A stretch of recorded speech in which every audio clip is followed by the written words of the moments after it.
Jour si merveilleux qu'on se retrouve ici à Bamako pour la deuxième session du Collège des chefs d'État de la Confédération AES. Je voudrais aussi rendre un hommage appuyé à nos vaillantes forces combattantes qui mènent un travail colossal sur le terrain et qui permettent qu'aujourd'hui nous pouvons nous retrouver ici pour communier au nom de nos populations. Je veux m'excuser encore une fois de plus auprès de ceux que mes mots pourraient vexer, parce que je n'irai pas par le dos de la cuillère. Nous allons nous attaquer encore aux mots qui minent l'Afrique.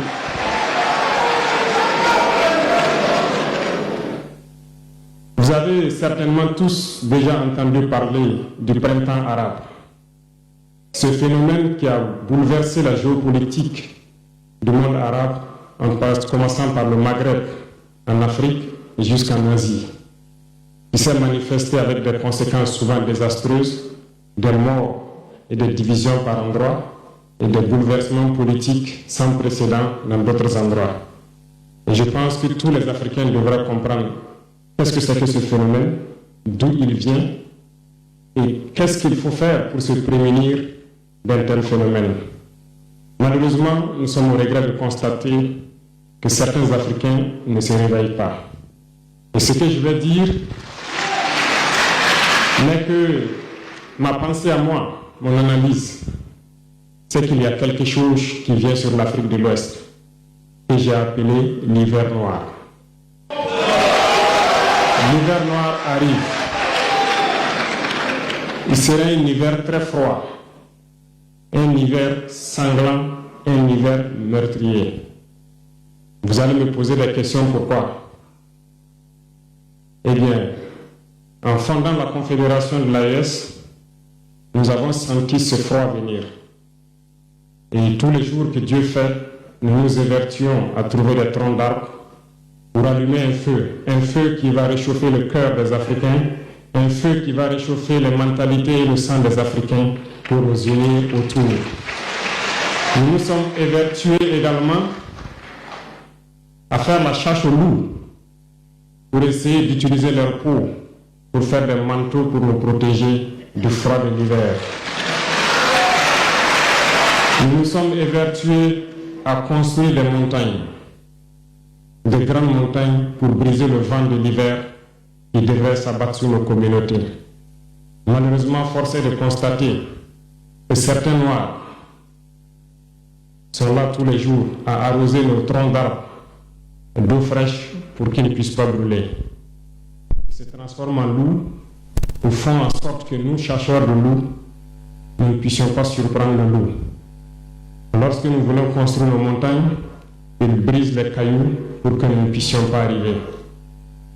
Pourtant, l'hiver arrive.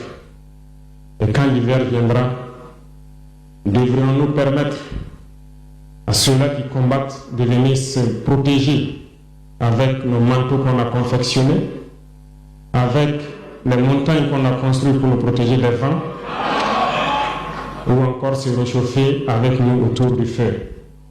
Telle est la question qu'il faut qu'on se pose. Qu'adviendra-t-il donc du panafricanisme quand l'hiver viendra?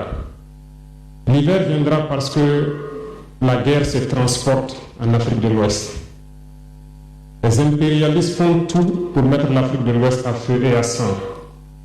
Mais du sommet de l'État jusqu'à certaines populations, soit nous faisons semblant de ne pas voir venir le danger, ou bien nous sommes nous-mêmes complices de ce qui va arriver. Le chaos pourrait s'installer. Je dis bien pourrait s'installer. Beaucoup de gens pourraient mourir. Nous allons nous entretuer de manière tellement atroce. Et pendant ce temps, ils seraient là à piller nos richesses, à imposer leur volonté. Et ceux qui vont survivre de cette tragédie n'auront que deux choix. Soit s'unir pour toujours contre l'impérialisme, ou se résumer à être des esclaves jusqu'à disparaître. Il faut donc se prémunir de l'hiver noir qui vient. Nous ne pouvons pas comprendre que les Noirs en Afrique de l'Ouest ici prie Dieu que les terroristes tuent des populations noires. Nous ne pouvons pas comprendre que des chefs d'État lâches se cachent derrière des médias, soi-disant médias, pour décourager, insulter, activer la haine entre les populations. Ces individus qui sont sur leur plateau, qui tous les jours du matin au soir crachent leur venin toxique pour attiser la haine entre les communautés, ils sont généralement très vilains. Avec leur gueule de miserie, ils ne savent que faire cela. Regardez-les bien. Ils sont là avec des yeux de drosophiles sauvages. Tous les jours, c'est cracher du venin. Ils cherchent à diviser les communautés. Sur les réseaux sociaux, ils sont là et ils sont nombreux. Pourquoi est-ce que nous, Noirs, cherchons à cultiver la haine entre nous? Et par hypocrisie, on se dit frère. Il faut que nous puissions nous dire la vérité de manière très crue, quitte à ce que ça vexe, on va s'excuser, mais il faut que nous nous réveillons. Pourquoi est-ce que le noir est comme ça? Pourquoi est-ce que nous ne pouvons pas voir le danger venir, nous unir et nous prémunir? Pourquoi est-ce qu'il faut que par nos comportements, nous allions affronter ces dangers qui risquent de nous décimer? Mais d'autres ont fermé les oreilles. Ils font semblant de ne pas entendre la politique de l'Autriche. Des peuples se complaisent dans la colonisation. Ils aiment cette domination. À peine s'ils n'appellent pas les impérialistes, venez nous coloniser. Nous aimons être vos esclaves. Nous nous posons souvent des questions lorsqu'on voit les réactions. Ces pseudo-intellectuels décérébrés qui sont là à longueur de journée à entamer des débats en toute indignité, en toute malhonnêteté, comme s'ils ne voient pas la réalité des exemples qui se présentent à nous. Il y a plein d'exemples. Lorsque la démocratie fait certaines choses contraires aux règles même qu'elle s'est fixées, ils ferment les yeux là-dessus. Mais ils sont prompts à nous appeler juntes ou putschistes. Mais soyez sûrs d'une chose, nous sommes unis et nous resterons unis. Et nous devons ouvrir les yeux. L'AES va évoluer. Tout n'est pas forcément rose. Tout ne peut pas aller au rythme que nous souhaitons. Mais nous avançons sereinement et nous allons arriver à notre objectif. Et quand viendra l'hiver,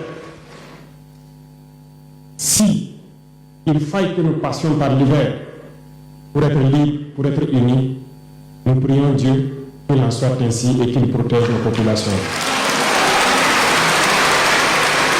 Sinon, une chose est sûre, l'AES vaincra, l'AES grandira. Restez sereins parce que nous avons confiance en nos populations. Nous avons confiance en vous, que vous comprenez qu'aucune manipulation ne peut aujourd'hui nous diviser entre nous. Aucune manipulation ne peut nous amener à haïr d'autres personnes. Aucune manipulation ne doit nous amener à riposter d'une manière violente, physique, face à ces individus qui n'ont absolument rien compris. Restez sereins, ne ripostez pas physiquement, nous riposterons par la communication jusqu'à ce qu'ils changent eux-mêmes de mode d'action et nous allons aussi riposter en fonction du mode d'action. Restez sereins, Dieu protégera l'AES. Dieu vous protège tous, toutes les populations de l'AES. Dieu vous accompagne tous dans vos objectifs. Et Dieu est si juste, se bat pour ceux qui se battent. Nous nous battons, nous sommes une population résiliente, la plus résiliente de la sous-région. Personne n'aurait cru que vous pouvez supporter ce que vous êtes en train de vivre. Nous allons vaincre le terrorisme, nous allons nous développer et nous allons nous affirmer. Nous allons avoir notre place dans le concert du monde. Que Dieu bénisse l'AES, que Dieu bénisse notre population résiliente et résistante, que Dieu nous unisse davantage, la patrie ou la mort.